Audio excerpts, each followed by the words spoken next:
15 நாள் பசும்பால்ல இருந்து எடுத்து வச்ச ஆடையில வெண்ணெய் எப்படி ரெடி பண்றதுன்னு பார்க்கலாம். இதை வந்து ஃப்ரீசர்லயே வச்சுட்டு வந்தேன். இப்போ இதை மிக்ஸி ஜார்ல போட்டு 1 நிமிஷம் நல்லா பிளெண்ட் பண்ணுங்க. க்ரீமியா வரும். க்ரீமியா வந்ததுக்கு அப்புறம் பாதி ஜாருக்கு தண்ணி ஊற்றி ஐஸ் வாட்டர் ஊற்றணும். ஐஸ் வாட்டர் ஊற்றி 1 நிமிஷம் அடிச்சிங்கன்னா வெண்ணெய் திரண்டு வரும். திரும்ப இன்னொரு டம்ளர் ஐஸ் வாட்டர் ஊற்றி நல்லா 1 நிமிஷம் மிக்ஸியை விடாமல் ஹை ஸ்பீடில் ஓட்டினீங்கன்னா பக்காவாக வெண்ணெய் திரண்டு வந்துடும். இந்த பால் தனியாக வெண்ணெய் தனியாக இருக்கும். இந்த பாலை வந்து வழக்கமாக குடிக்கக்கூடாதுன்னு சொல்லுவாங்க. ஆனால் இதில் நான் காஃபியே போட்டு பார்த்தேன். நான் அதையும் காட்டுறேன்.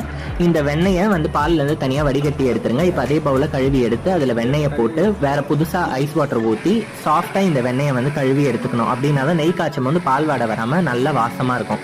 இதை வந்து கழுவிட்டு இன்னொரு கையவும் நம்ம அந்த தண்ணியில் ஈரம் பண்ணி இந்த வெண்ணெயில் பட்டிருக்க தண்ணியெல்லாம் புழிஞ்சு எடுத்துருங்க. 15 நாள் சேர்த்த பாலாடையில் எனக்கு வந்த வெண்ணெய் வந்து 1/4 கிலோ. இது அதே மாதிரி அந்த பாலில் வந்து நான் காஃபியும் போட்டு பார்த்தேன். சூப்பராக இருந்தது. கொஞ்சம் தண்ணியாக இருந்தது, ஆனால் நல்லா இருந்தது. 1/4 கிலோ வெண்ணெய் எடுத்து வச்சுருக்கேன். நெய்யும் நம்மக்கிட்ட கிடைக்கிது. நீங்கள் ஆர்டர் பண்ணி